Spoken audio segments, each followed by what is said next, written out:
Pour vous dire, récemment, j'étais aux États-Unis, j'étais à New York, faire du stand-up à New York pendant 3 semaines. Est-ce qu'il y a des gens qui ont déjà été à New York? Ouais. Quelques-uns. Les autres, non, que des pauvres au fond. On paye des places à 5 €, on galère. Là, je peux faire un skate pour les pauvres, je vais vous raconter mes vacances à Palavas-les-Flots. Allez, non, je vais faire... Pour ceux qui étaient à New York, quand tu arrives à New York, à l'aéroport, c'est magique. Tu vois les policiers américains, tu prends un taxi jaune, tu arrives à Manhattan, tu vois la skyline, tu te crois dans un film.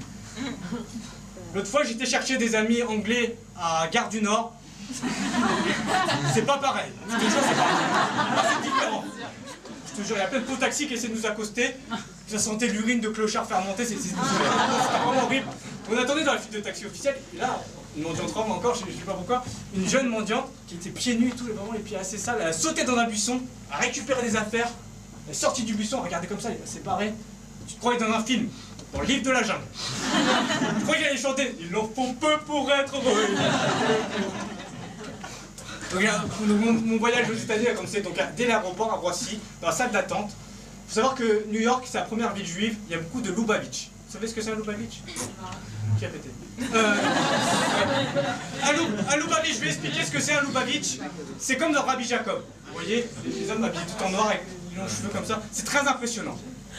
Dans la salle d'attente, il n'y avait personne qui voulait s'asseoir à côté d'eux. Moi, j'étais le voir, moi. Je fais, hé monsieur, je m'asseoir ici, la place elle est libre, ou c'est un territoire occupé? Il a rigolé. Bah, oui. Donc j'ai pris l'avion, après je suis arrivé aux États-Unis et j'étais un peu patraque au début parce que, comment vous dire, mon esprit s'était bien remis du décalage horaire, mais pas mon corps. J'ai eu mon érection matinale à 15 h, au McDonald's, au cheeseburger. Tout le monde me regardait et dit, you really loving it.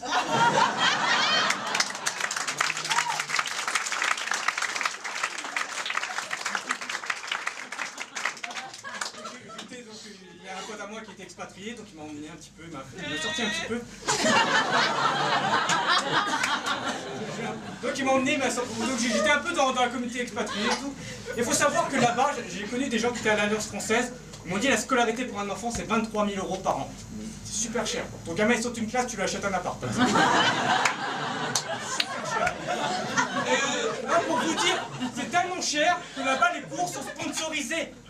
On n'apprend plus les conjonctions de coordination en disant mais où est donc ornicard, mais plutôt en disant mais où est donc rente-car.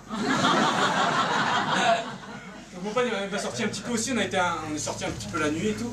Et la nuit là-bas, la première chose que tu remarques en pleine nuit, les filles elles sont très sexy dans la rue, elles se passent vraiment tranquillement. Là-bas c'est vraiment le girl power. Hein. Les femmes elles ont le pouvoir là-bas à New York. Et je trouve que c'est plutôt bien. Parce que si tu remarques bien, tous les extrémistes religieux, toutes les religions confondues, ils ont tous un ennemi en commun, la femme. Ils interprètent toujours la religion en défaveur de la femme, contre la liberté de la femme. J'espère qu'un jour, des religieux extrémistes vont interpréter la Bible, ou peu importe la Bible, toutes les religions, qui vont interpréter toutes les religions de façon défavorable pour les hommes. Genre, il est interdit de jouer à PlayStation le dimanche.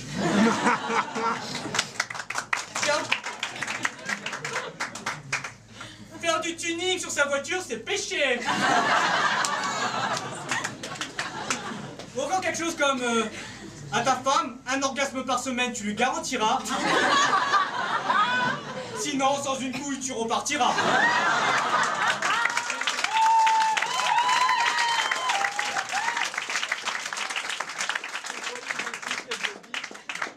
Pour vous dire, là-bas, il y a maintenant...